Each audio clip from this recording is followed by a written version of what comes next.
A gente começou, domingo passado, uma série de sermões em cima do Sermão do Monte. O Sermão do Monte é um conjunto de sermões elaborados por Jesus que o evangelista Mateus juntou bem no início do seu evangelho para servir de base a tudo aquilo que ele vai ensinar depois. Em Lucas, você verá que esses sermões estão um pouco mais esparramados, dispersos no evangelho dele. Mas Mateus os agrupou aqui. E esse conteúdo constitui o ensino principal de Jesus. Alguns dizem que se você só tivesse o Sermão do Monte, você saberia a proposta central do modo de se relacionar consigo, com as pessoas e com Deus.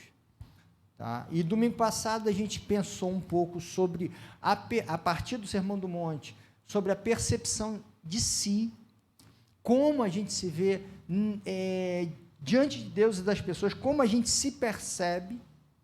E hoje de manhã a gente começou a pensar sobre como a gente percebe o outro, como a gente se depara com esse que está diante de nós, o outro perto ou longe, E aí, eu falei de manhã, que o outro é alvo dos nossos esforços, e falei a partir do que Jesus ensinou sobre o homicídio, e também sobre a vingança, só que eu não cheguei na vingança, vou falar agora, como a gente percebe o outro não sob uma lógica meritória, ele recebe o que ele merece, mas eu faço a ele, não a partir do que ele faz, mas a partir do que Deus faz em mim, e a partir de quem eu sou. Eu não sou responsivo, eu não respondo mal com o mal, porque o meu objetivo é produzir o bem. Então, eu não sou orientado pelo outro. O outro, ao contrário, não é alvo da minha retribuição. O outro é alvo do meu bem. E aí, por exemplo, na questão da vingança, no capítulo 5 de Mateus, verso 38, diz assim, olha, vocês ouviram, é olho por olho, dente por dente, mas eu lhes digo, não resistam ao perverso. E aí, Jesus fala, ao invés de você buscar a retribuição, você responde produzindo o bem. Não além de você não buscar a retribuição e a vingança, você vai produzir o bem na vida da pessoa. Essa é a sua intencionalidade. Agora, queridos, sejamos honestos. Quando alguém faz mal a nós, a gente não quer fazer o bem. Quando alguém é inoportuno, nos ofende, nos humilha, o nosso desejo é que ou a gente ou algum outro faça o mal a ele, que essa pessoa sofra. Isso passa em mim e em você. Não digo que sempre, mas isso passa. Se você for honesto, você verá que diversas vezes na sua vida você quis o mal ao outro. E o que Jesus fala é o seguinte: vamos renunciar a isso. Não porque o outro não mereça isso. É porque eu saio dessa lógica do merecimento. Isso constitui um desafio imenso na espiritualidade. Eu não trabalho sobre a lógica do merecimento, eu trabalho sob a ótica da graça. O bem que Deus me faz, eu busco fazer nos outros. E isso revela uma incapacidade minha, porque eu não sinto isso. Eu não sinto isso. Eu sei que você também não, em vários momentos. Mas essa é a nossa intencionalidade. Então, isso revela a minha falência, a minha fraqueza, a minha inconsistência, a minha incapacidade de produzir o bem, mas, ao mesmo tempo, revela o que eu quero ser. Eu quero ser esse que responde o mal com o bem. E é isso que Jesus nos fala. É uma busca de coerência a si e coerência ao segmento de Jesus, porque Jesus assim o fez. Ele respondeu o mal com o bem. E é isso que eu busco ser, que eu não consigo plenamente, mas é isso que eu intenciono ser. E sendo, a minha resposta é outra. Então, perceba que o desafio da espiritualidade é mais intenso. É uma transformação de si. É uma transformação de si. E é uma transformação, assim, dificílima de se operar. Por isso que ela é resultado dessa ação do Espírito na vida da gente, porque é dificílimo. Mas é um projeto de ser. É mais do que as ações. É um modo de ser. Tanto que Jesus fala sobre o desejo, sobre a vontade de produzir o mal. Então, é alguma coisa mais profunda, é o que somos, mais do que fazemos. Tá? E aí, nessa percepção que Jesus nos chama a ter sobre o outro, ele fala algumas coisas que são interessantíssimas. Então, ele fala, por exemplo, sobre o adultério, no verso 27, vocês ouviram o que foi dito, não adulterarás, mas eu lhes digo, qualquer que olhar para uma mulher para desejá-la, já cometeu adultério com ela no seu coração. Lembrando que o texto, ele é escrito por homens e para homens nesse tempo, tá? Mulheres eram analfabetas, o texto é escrito por homens para homens, por isso que o exemplo é sobre o homem olhar para a mulher. Se fosse hoje que Jesus tivesse chegado e tivesse falado, e tivesse sido registrado, ele falaria para homens e mulheres, olhando para homens e mulheres, tá? Por isso que está falando só sobre a mulher aqui, né? O homem olhar para a mulher. Perceba que o que Jesus está trazendo para a gente é que o outro não é, ou não deveria ser percebido como um objeto de satisfação. O outro é um sujeito de dignidades, é um sujeito que merece toda a minha consideração. Eu tenho o meu alvo é olhar para as pessoas não como alguém que contribui para a minha realização somente, porque contribui, ok, mas eu olho na perspectiva da produção de bem na vida do outro, não como objeto. E esse também é um desafio imenso na espiritualidade cristã.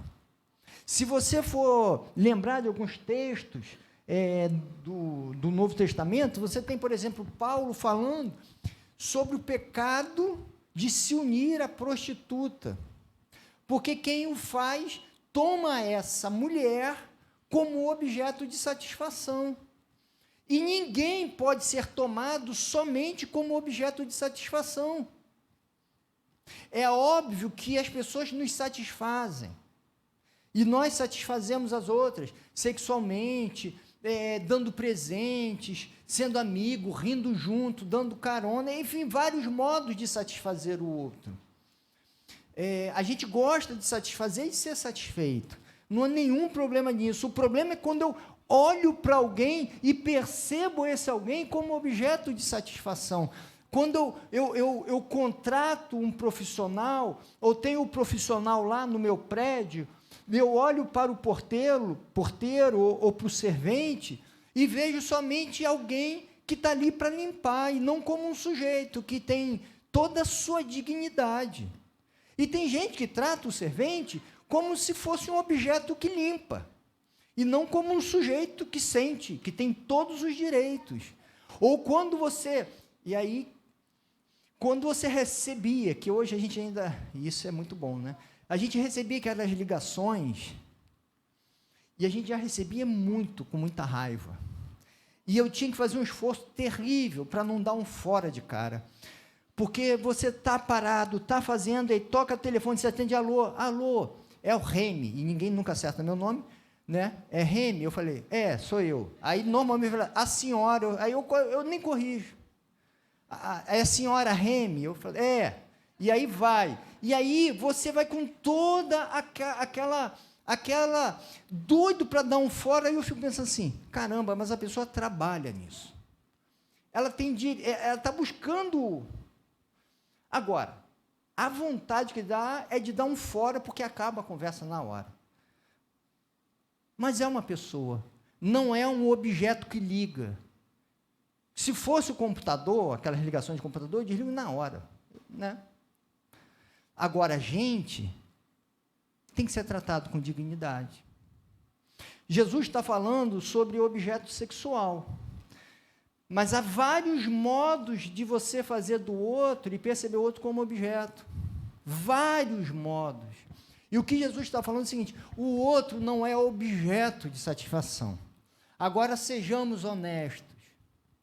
Eu estou falando quando eu fui bondoso, mas eu já não, algumas vezes não sou bondoso quando recebi a ligação, não fui bondoso. E em vários momentos eu tomo o outro como objeto para minha satisfação. E percebo o outro como tal. Esse é um desafio. Porque, de fato, o outro... há uma expectativa que o outro realize e produza satisfações em mim. Mas eu não posso olhá-lo somente como objeto de satisfação. E o momento mais claro disso é no desejo sexual, em que o adultério, né? A mulher, porque perceba o seguinte, o homem, quando adultera, na lei, nessa época de Jesus já não se apedrejava ninguém porque não se podia. Era só Roma que detinha o poder de matar alguém. Então, a questão do apedrejamento já não tinha essa força toda. O homem teria suas consequências, mas a mulher teria terríveis. A mulher, como espaço de exercício da sua sexualidade, era no casamento. A mulher também tinha relações sexuais quando era prostituta ou quando era divorciada. Mas a divorciada era socialmente mal vista, assim como a prostituta. Era socialmente mal vista. A mulher casada, não. Ela era respeitada. Tanto que, quando vai falar sobre o divórcio, fala assim, não é para se divorciar. Porque quando você faz, você transforma a mulher como se ela fosse uma adúltera. Porque é uma mulher divorciada, ela é percebida socialmente como essa mulher indigna. Por quê? Porque havia duas correntes nessa época. Uma que dizia que só podia se separar por questões de traição e outra por qualquer motivo. Só que, quando encontrava-se uma mulher divorciada, ela tinha uma carta de divórcio, estou divorciada. Então, ela podia se casar, porque ela tinha esse documento. Mas a impressão para todo mundo foi uma adúltera. Por isso que o marido se separou dela. Então, perceba que Jesus está preocupado em a gente não perceber o outro apenas como objeto, que eu descarto, que eu usufruo. Não, como alguém que merece toda a minha consideração, porque ele merece toda a dignidade. E esse é um exercício de espiritualidade para todos nós que Jesus nos ensina. É mais do que não fazer o mal. É buscar ser alguém que consegue olhar para o outro não como objeto. Percebam, isso na prática é irrealizável. É irrealizável. É irrealizável. É irrealizável a possibilidade de não adulterar na mente em alguns momentos. Como é irrealizável não matar alguém na mente. Como é irrealizável não mentir na mente. Entende? Desejar isso. É irrealizável, mas é o que desejamos ser. É o que desejamos ser. E aí, Jesus nos convida a olhar para o outro como essa pessoa que merece. Olha que coisa interessante. Eu não olho para o outro como alguém que merece a retribuição. eu olho o outro como alguém que merece o meu bem, como aquele que é alvo do meu bem, assim como eu sou alvo do bem de Deus. Tanto que na palavra, ele fala também isso, no 5:33 ao 37. Vocês ouviram, não jure falsamente, mas eu lhe digo que não jure de forma alguma. Por quê? Porque todas as suas palavras precisam ter o quê? Precisam ter força. O seu sim precisa ter valor de sim, e o seu não, valor de não. Por quê? Porque o outro, ele precisa, ele merece que você seja honesto com ele. O outro, como não é objeto de manipulação, eu não movo o outro segundo os meus objetivos. Eu sou inteiro com o outro, eu quero ser inteiro com o outro. Então, o meu sim vira sim, o meu não vira não. Novamente, a gente não consegue ser plenamente honesto na vida. Mas essa é a nossa intencionalidade, de olhar para os outros como que, percebendo que o outro merece a nossa sinceridade, a nossa honestidade. E quando eu digo a nossa honestidade, eu digo a honestidade que faz bem a pessoa. A gente estava conversando ontem, anteontem, não me lembro, e falando de uma pessoa que, num determinado momento da vida, estava já com ou demência, Alzheimer, não me lembro. E aí, quando ligava para uma prima nossa, perguntava sobre uma outra, que já tinha morrido. E ela falou, não, ela já morreu. Aí ela chorava, né, porque ela já tinha esquecido. Aí, naquele momento, chorava. Fez isso mais 2 vezes. Aí, é óbvio que começou a não falar mais, porque ela esquecia. Quer dizer, toda semana ligava, e toda semana vai receber a morte de uma pessoa que ama? Não faz sentido. O sim valer sim, o não valer não, é para o bem do outro. Entende? Não é uma obrigação, porque às vezes o sim valer sim para o outro é um sofrimento que você precisa apaziguar. Esse, por exemplo, é uma realidade. Quer dizer, para que você vai contar um fato triste para alguém que vai esquecer esse fato? E depois vai perguntar a mesma coisa e vai sofrer de novo? Para quê? Não faz sentido. Mas perceba, o outro merece o nosso sim e merece o nosso não. E que haja sinceridade, ele merece a nossa sinceridade. Mas por que tudo isso? Porque o outro é sujeito de dignidade, não objeto da minha satisfação. Porque o outro é percebido e eu não respondo a ele segundo uma lógica de merecimento, mas eu busco a coerência não a partir do outro, mas a partir de Deus. E é isso que Jesus deixa muito claro no final desse capítulo 5. Então, no 5:43 em diante, diz assim: vocês ouviram o que foi dito, ame o seu próximo e odeie o seu inimigo. Mas eu lhes digo, amem os seus inimigos e orem por aqueles que os perseguem, para que vocês venham a ser filhos de seu Pai que está nos céus, porque Ele faz raiar o seu sol sobre maus e bons, e derrama chuva sobre justos e injustos. Se vocês amarem aqueles que os amam, que recompensa vocês receberão? Até os publicanos fazem isso. E se saudarem apenas os seus irmãos, que estão fazendo demais? Até os pagãos fazem isso. Portanto, sejam perfeitos, como perfeito é o Pai Celestial de vocês. Então, percebam, esse aqui é o núcleo de compreensão do que nos orienta na vida. Não que a gente consiga plenamente, a gente não consegue, infelizmente. Mas o que orienta a gente não é o que os outros fazem, o bem e o mal dos outros. O que nos orienta é o bem que recebemos de Deus. A nossa referência é o amor de Deus, que faz a sua chuva cair sobre bons e maus, que produz boas coisas sobre justos injustos. E que depois, na continuidade, se revela nesse grande amor, morrendo na cruz, por justos e injustos, pecadores. Não é numa lógica de merecimento.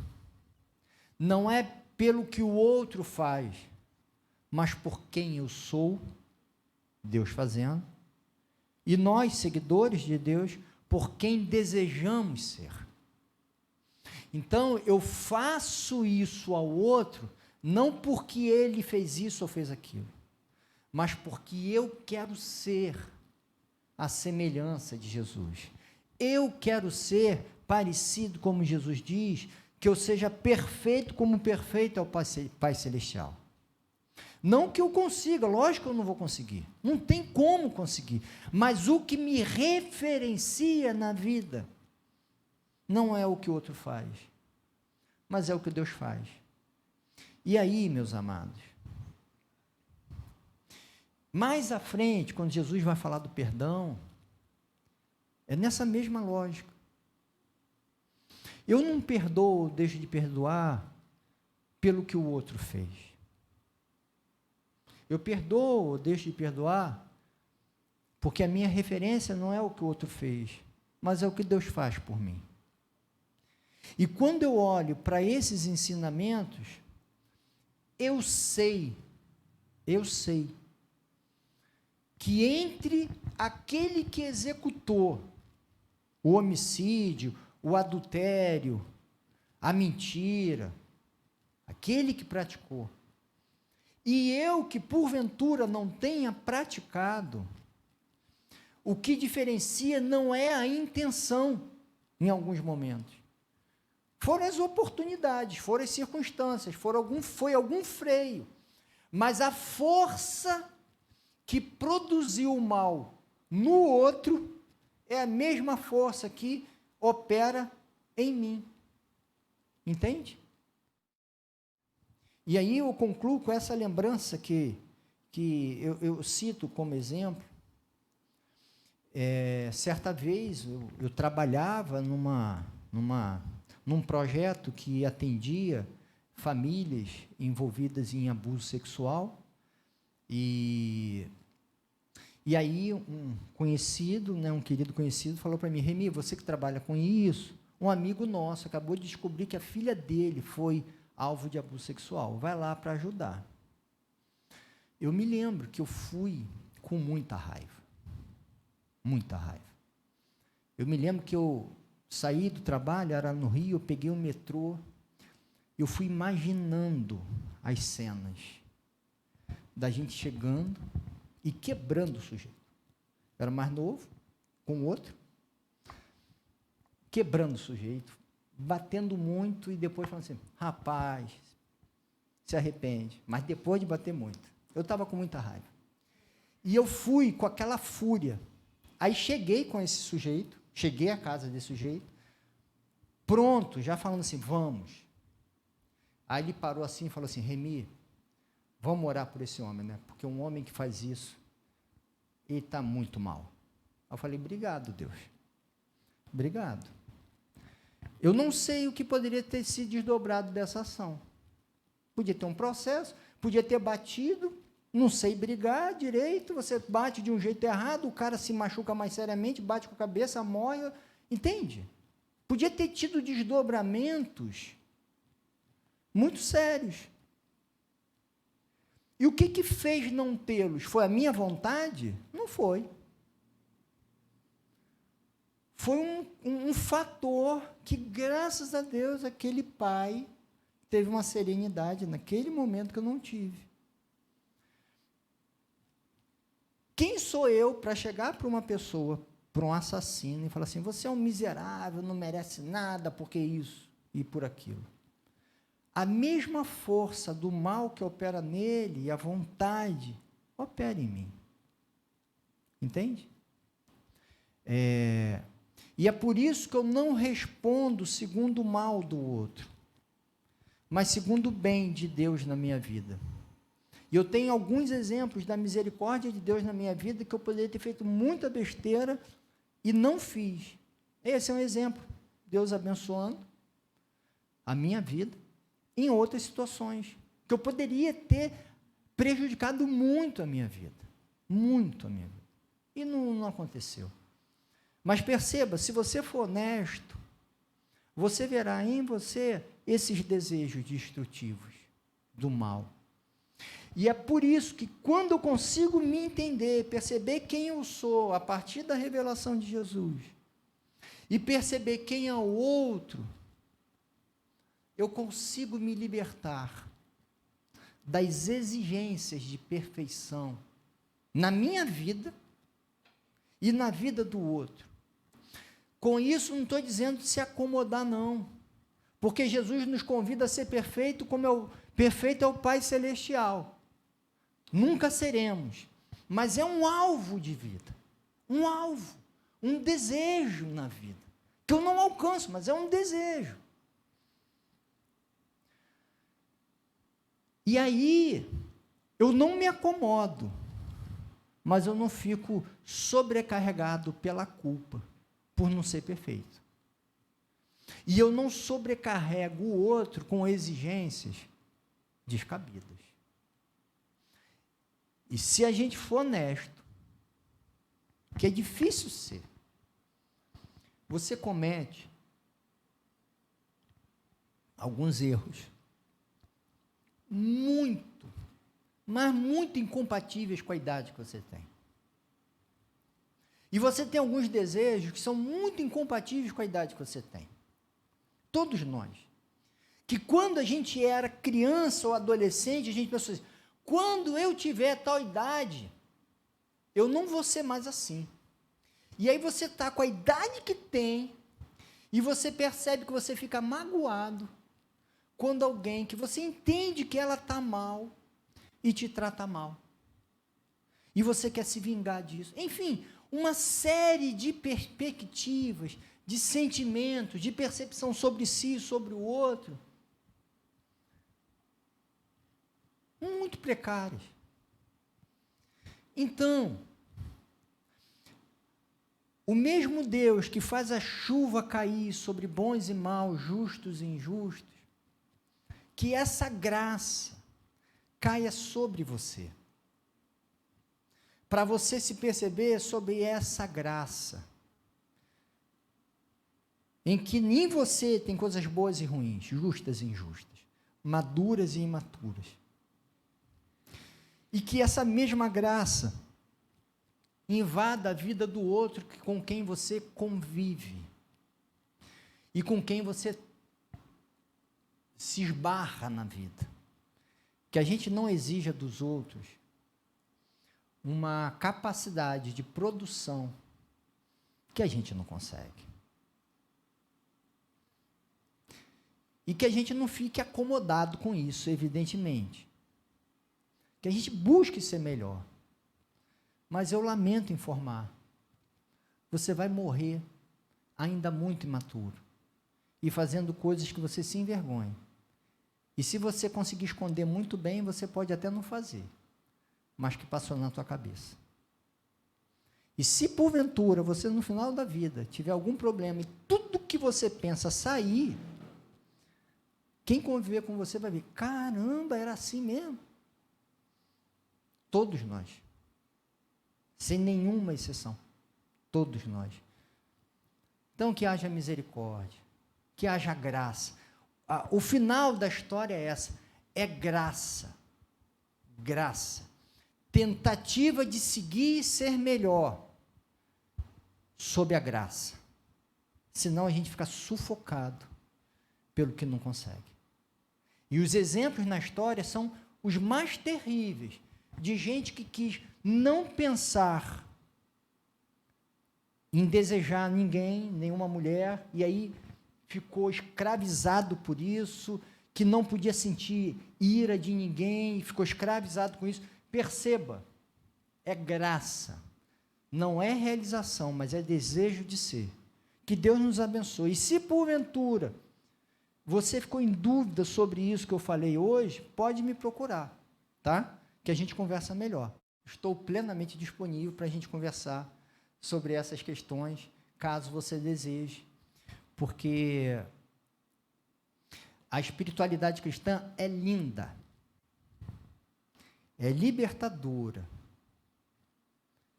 e profundamente desafiadora, e que a gente deseja viver isso.